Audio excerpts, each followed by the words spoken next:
Let's treat this like it is test day. So have your pen, your paper, and your notes and your headphones. Find a quiet spot. You will hear 3 academic lecture followed by TOEFL style questions. At the end, you will have some approximate score. So drop in the comments how you did. And of course, if you're taking the TOEFL in 2025, one way to help this channel is to give this a like and subscribe. Grab your free guide. It's everything you need to pass the TOEFL in 2025. And I hope to see you on my channel sometime soon.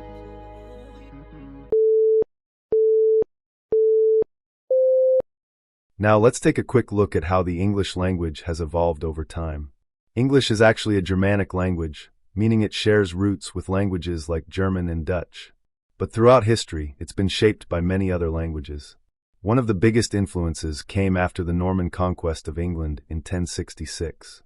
When the Normans took control, they brought their language, Old French, with them. As a result, many French words entered English, especially in areas related to law, government, and art.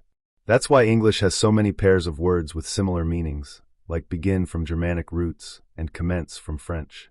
Over the centuries, English continued to absorb vocabulary from Latin, Greek, and even Arabic and Hindi, especially during Britain's colonial expansion. This makes English unusually flexible and rich in synonyms.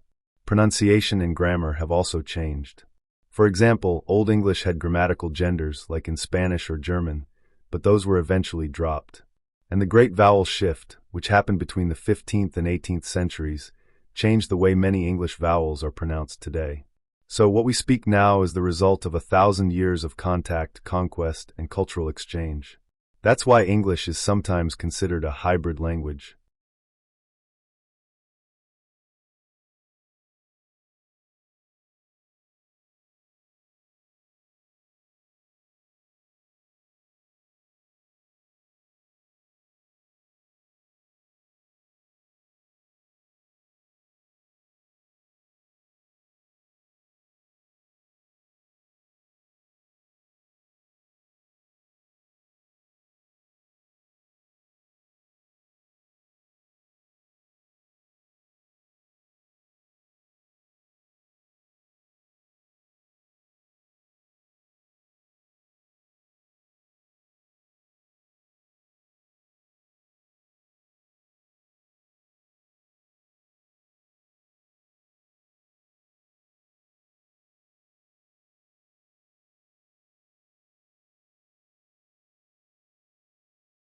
Okay, so today we're diving into cognitive biases.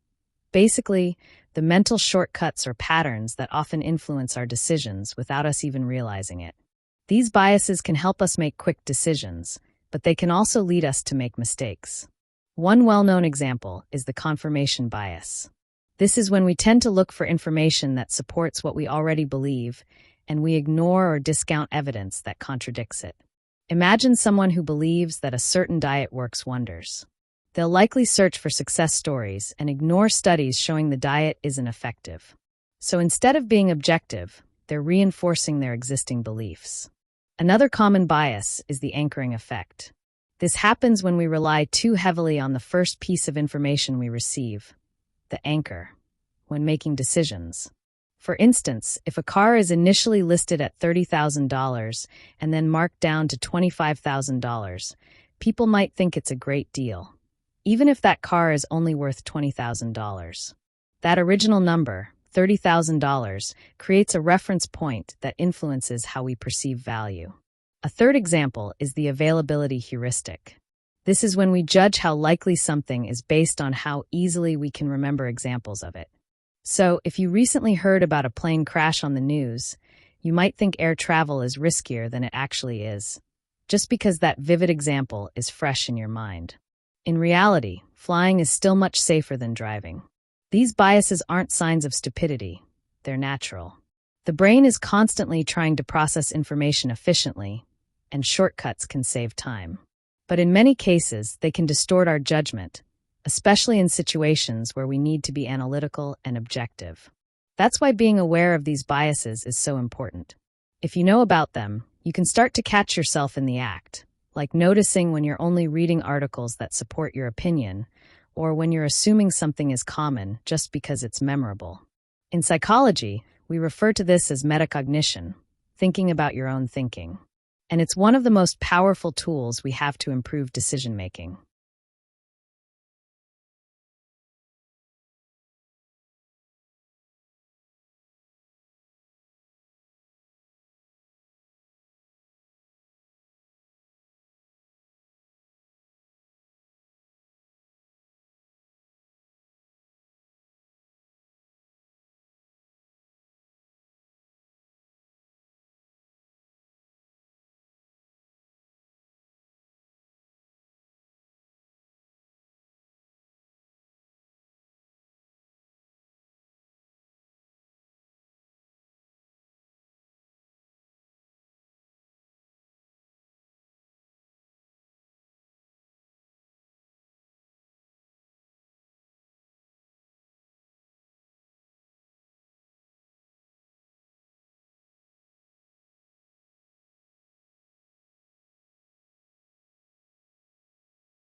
All right, so today we're talking about plate tectonics, the theory that the Earth's outer shell is divided into several large, moving pieces called tectonic plates.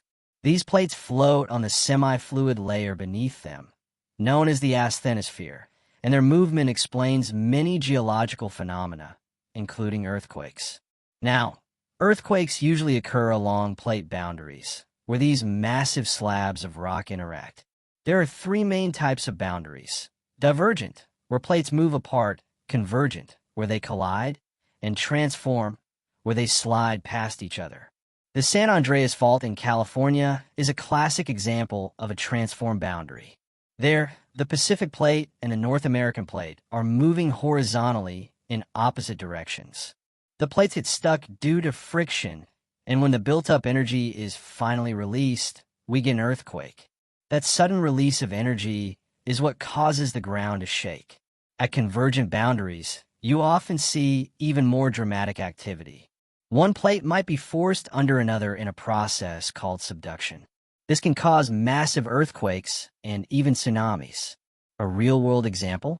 The 2011 Tohoku earthquake in Japan, which triggered a devastating tsunami and nuclear disaster.